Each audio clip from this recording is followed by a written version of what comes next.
Hello everyone, my name is Yue and welcome to my channel. In this video, I'm gonna give you Canva design tips on layout, color scheme, and visual hierarchy in Canva. So make sure na panoorin ang video na ito hanggang dulo because this video will be enlightening, especially for those beginners. And please share this video and subscribe to my channel para lagi kang updated sa mga bagong video na i-upload ko.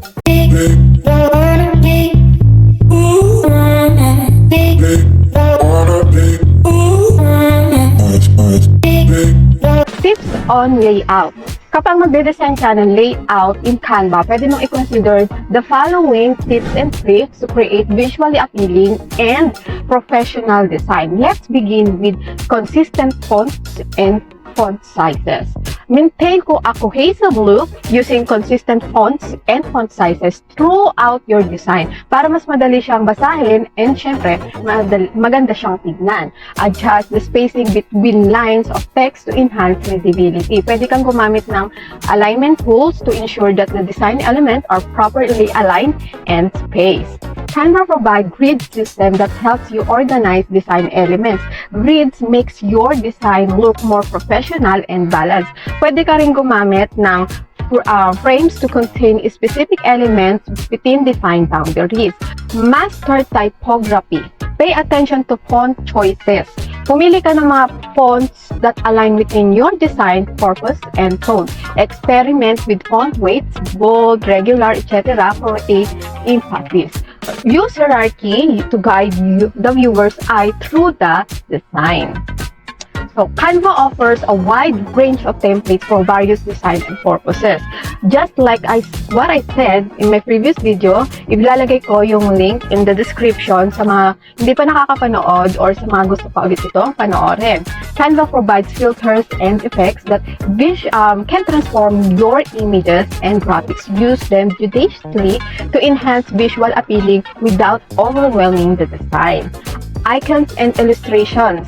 Icons and illustration add visual interest and convey information concisely. To further understanding on Canva elements, you can watch my previous video. I put the link on the description too, so you can watch it later. Let's move on. Collaboration with others. Canva allows collaboration, work with teams, team members, or clients to refine layouts and gather feedback. The collaborative design ensures diverse perspective and better outcomes. Simula pa lang yan, pero sobrang informative na. If you like this video, please give me a thumbs up and share, and don't forget to subscribe, and any suggestion and feedback are always welcome in the comment section below. Let's proceed on color scheme. In Canva, color scheme refers to a harmonious combination of colors used in your design to ensure the visual consistency and enhance the overall aesthetic. Here's how that you can work with your color scheme in Canva. Color palette. Canva provides predefined color palettes na mas kilala ring color scheme na pwede mo i-explore at gamitin sa mga design. These palettes consist of several coordinated colors that works well together. You can find a variety of color combination in Canva color palette page. If you have a specific brand color or preferences, pwede ka rin gumawa ng custom color schemes sa Canva. Una, you can create palette by uploading photo on the color palette generator. Pangalawa, by clicking create a custom palette, it will lead you to color wheel, and from there you can pick a color, choose color combination, and then export the palette. Or pangatlo, you can use another website to create your palette, like for example, colors.co. Ilalagay ko yung link on the description too.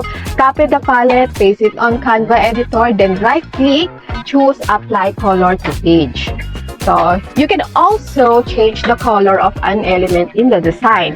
Ang gawin mo lang is i-click mo yung element that you want to edit, click the tile that will appear on the toolbar above the editor representing the color used in that element.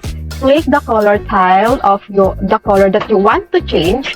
You will see the document colors and other suggestions. If you have custom color palettes, they will be shown as well. Now, what is visual hierarchy in Canva? Visual hierarchy is how the information arranged in the page, pero mas prioritize nito ang mga elements na para mas madaling maintindihan. So, without it, users can be overwhelmed and fail to take anything in. So, organize elements in a way that the human eye can make sense of them. So, since mapapahaba ng ating video, ramdam ko nakaka-board naman yun. So, yun na lang muna yung di-discuss natin. On my next video, pag-uusapan natin ang visual hierarchy in Canva. So, subscribe and don't forget to click the notification bell button to always be updated on my new video uploaded. And a short disclaimer, this video is not a Canva sponsor. I'm Yung Wei. Ciao.